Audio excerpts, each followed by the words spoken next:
So, hello again. Kumusta na? Ako eto, buwabakbak pa rin. We are now entering Ilocos Sur Province. Alright. Sa aking kaliwa, makikita nyo po ang dagat. Sa aking kanan, makikita nyo po ang bundok. Napakahabang tulay.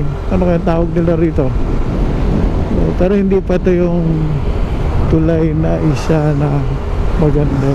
Doon pa yun, diba? Pwede lang huminto, oh.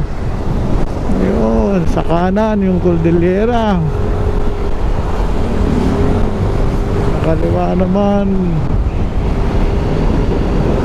ang karagatan ng Philippine Sea, West Philippine Sea. Tagudin. Welcome Tagudin, Ilocos Sur.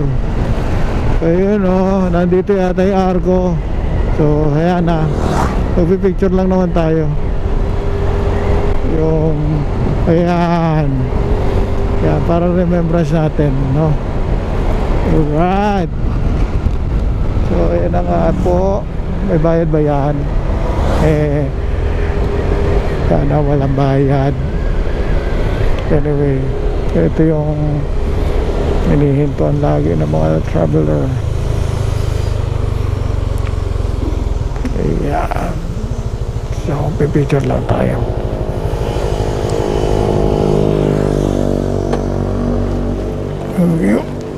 Wait lang.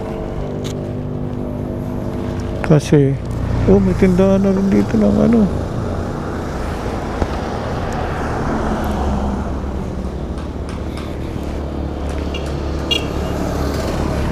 Yeah.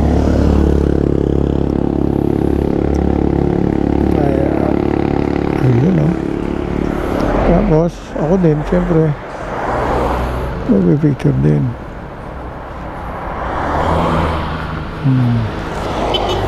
Let's go.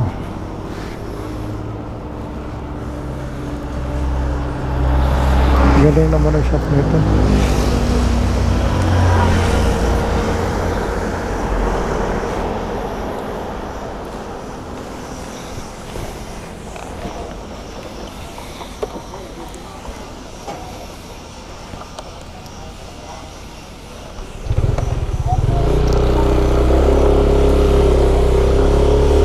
Ilocos Sur. Ilocos Sur, pero may maganda pang tulay. Sana makain tayo doon. Oo, meron ng ano dito. Ano kayong gagawin dito? Siguro lalagay sila ng toll gate dito.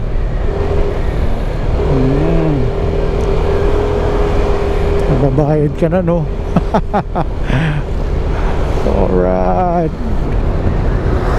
So yun, kakapasok lang natin ng Ilocos Sur. So abangan natin uli yung mga kasunod nating mga videos, no? Hanggang sa muli, walang edit. Puro lang, tuloy lang ang ating ligaya. Alright.